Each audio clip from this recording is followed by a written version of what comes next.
Bonsoir Alexandre Aflalo, vous êtes journaliste au magazine SoFoot. Bon, cette prolongation, c'est tout sauf une surprise, hein. Non, c'est pas une surprise effectivement, puisque c'était déjà dès le début de la compétition, dès avant la compétition. Noël Le Graët avait prévenu que si la France atteignait au moins les demi-finales, Didier Deschamps aurait son destin entre ses mains. Et on sait que Didier Deschamps apprécie particulièrement cette position qu'est la sienne de sélectionneur des Bleus. Voilà, avec le résultat qu'a connu la France cet hiver au Qatar, c'était vraiment pas une surprise. La seule petite incertitude était en fait sur la durée du contrat.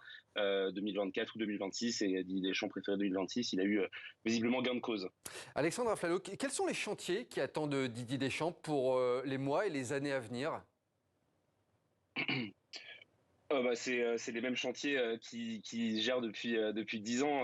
C'est-à-dire que gérer une équipe nationale, c'est évidemment un équilibre à trouver qui est extrêmement dur, extrêmement fastidieux. Et puis il va falloir préparer tout de suite l'Euro 2024 qui arrive dans un an et demi.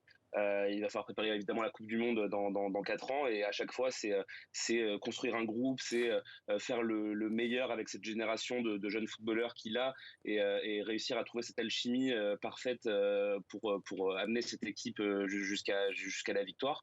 Jusqu'ici, il a eu une réussite qui est indéniable. Voilà, 2 finales de Coupe du Monde, une finale d'Euro. Voilà, donc c'est toujours les mêmes défis qui s'imposent à lui. Faire le meilleur de cette génération de footballeurs français, et les amener le plus loin possible en compétition, parce que c'est là où la France doit être, on va dire. Alexandre Aflalo, dernière petite question. Il doit avoir un malheureux. Toutefois, aujourd'hui, c'est Zinedine Zidane, hein, qui se voyait Ouais. bien dans le costume d'entraîneur des Bleus. Est-ce qu'à votre avis, son nom pourrait recirculer dans certains clubs comme le Real, le PSG, dans les prochains jours, éventuellement? À partir du moment, c'est sûr, où la porte de l'équipe de France s'est fermée, en tout cas pour l'instant. C'est vrai que Zinedine Zidane, ça fait un moment maintenant qu'il n'a plus entraîné. Je pense que, enfin, en tout cas, c'était les derniers échos, c'est que ça le démangeait un petit peu, en tout cas, de revenir sur un banc de touche. Voilà, comme tout grand professionnel qu'il est. Donc bien sûr qu'à partir du moment où un tel nom est sur le marché, il va être lié à des grands clubs très très rapidement. Voilà, on attendra de voir. Ça lui ressemblerait pas, en tout cas, de prendre un club en cours de saison.